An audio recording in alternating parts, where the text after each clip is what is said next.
The pristine lawns of silver oaks were the pride of Karen Whitcomb. To her, the neighborhood wasn't just a place to live, it was a physical manifestation of her own success and moral standing.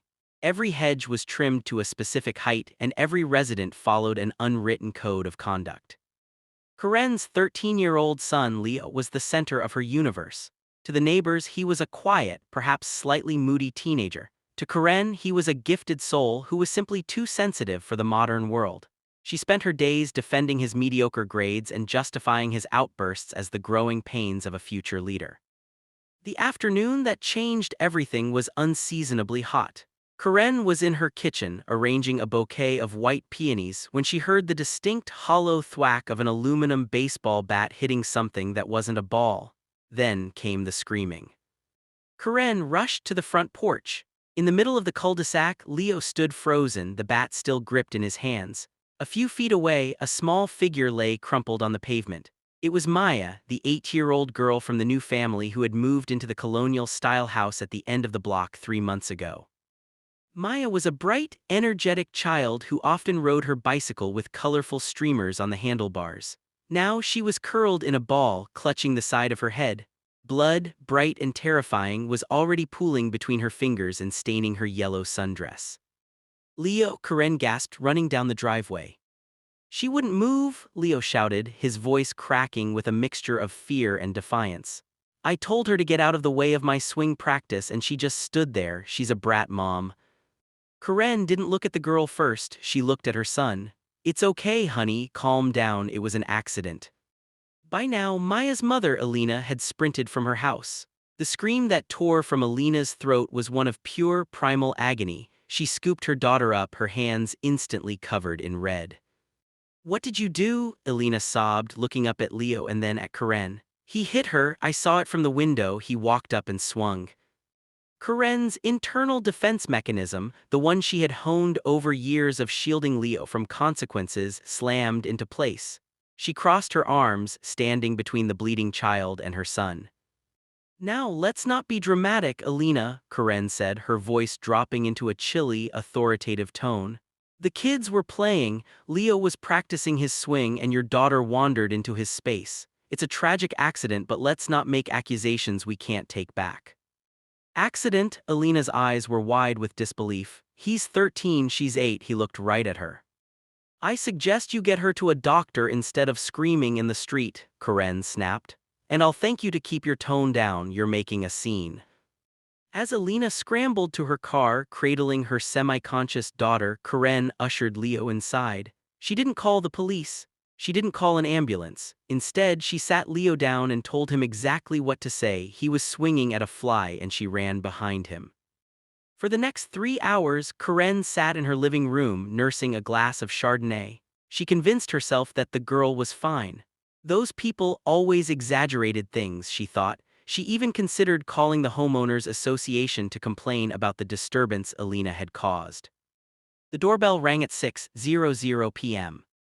Karen checked her reflection in the hallway mirror, smoothing her hair. She expected the police officers she knew by name, men who had attended the same charity galas as her. She prepared her concerned mother face. She opened the door. Standing on her porch was a man. He wasn't wearing a police uniform. He was wearing a charcoal gray suit that cost more than Karen's car. He was tall, his skin a deep, polished bronze, and his eyes were like flint. He wasn't shouting. In fact, the silence radiating from him was more terrifying than any scream. Behind him, 2 men in dark suits stood near the curb. A black SUV with tinted windows sat idling in her driveway. "Can I help you?" Karen asked, her voice faltering slightly. "My name is Marcus Vance," the man said. His voice was a low, resonant rumble. "I believe your son had an encounter with my daughter Maya this afternoon." The name hit Karen like a physical blow. Marcus Vance. The name was everywhere. He was the billionaire venture capitalist who had recently bought the city's largest tech firm. He was a man who sat on the boards of 3 major universities and had personal ties to the governor. He was also the man who had just donated $10 million to the very hospital where Maya had been rushed. Karen's throat went dry. She had assumed, based on nothing but her own prejudices, that the new family was middle management at best. "Oh, Mr. Vance," Karen stammered, her confidence evaporating. "I am so sorry. There was a terrible misunderstanding. The children were playing and—" "Stop," Marcus said. The word wasn't loud, but it cut through her sentence like a blade. "I've seen the footage." Karen blinked. "Footage? I have a 360-degree security system on my property, Mrs. Whitcomb. It covers the entire cul-de-sac in 4K resolution. I watched my daughter stop her bike to wave at your son, and I watched your son take a full, measured stride and swing a baseball bat at her head while she was looking at him." Karen felt the world tilt. Leo is a good boy, he's sensitive, he probably felt threatened.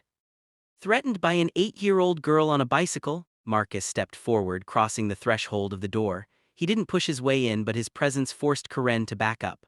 "My daughter is currently in surgery. She has a depressed skull fracture and a brain bleed. The doctors aren't sure if she'll regain full motor function on her left side." Karen's heart hammered against her ribs. "We can settle this, whatever the bills are, my husband's insurance." "I don't want your money," Marcus said, and for the first time, a flicker of raw, jagged emotion broke through his calm exterior.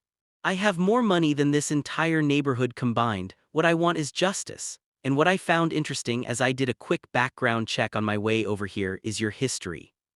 He pulled a small tablet from his jacket. "Last year, your son was accused of bullying a younger student at his private school. You threatened to sue the school until they dropped the charges. 2 years ago, he was caught shoplifting and you made a donation to the precinct to have the record scrubbed."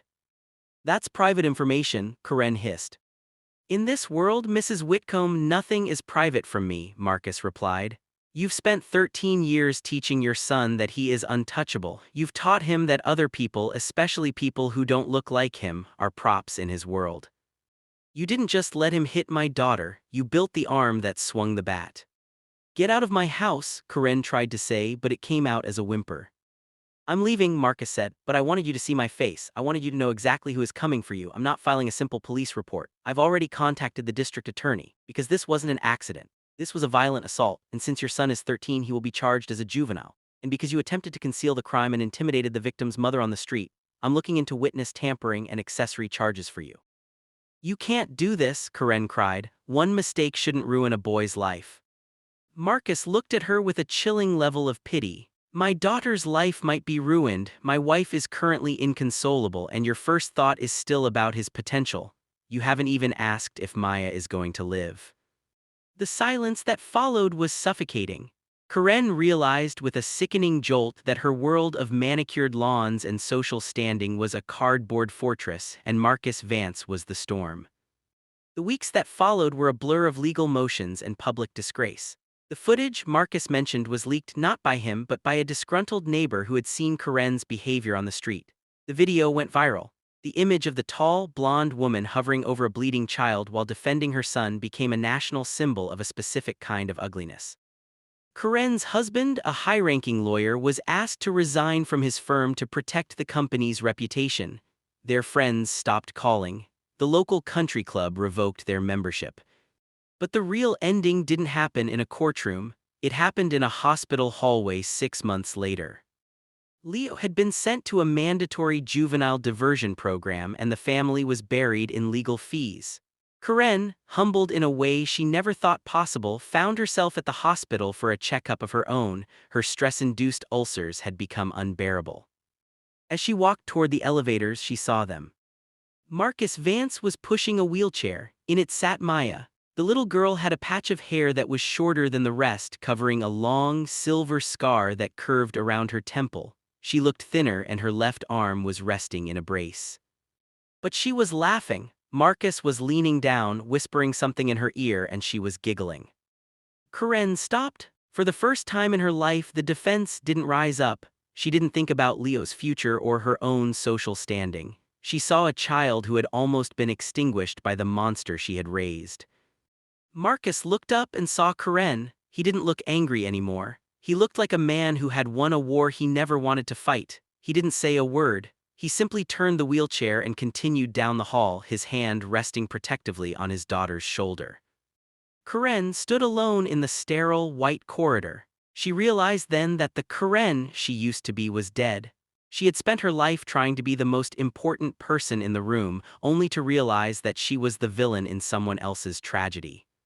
She had found out who Maya's father was, not just a man of power and wealth, but a man who actually loved his child enough to hold the world accountable. And as she watched them disappear around the corner, Karen finally felt the weight of the bat in her own hands, realizing she had been swinging it at the world for years, never caring who she hit until she finally struck someone who could hit back with the truth. The title of Silver Oak's finest was gone. She was just a woman in a hallway, finally understanding that the most expensive lawn in the world couldn't hide the rot underneath.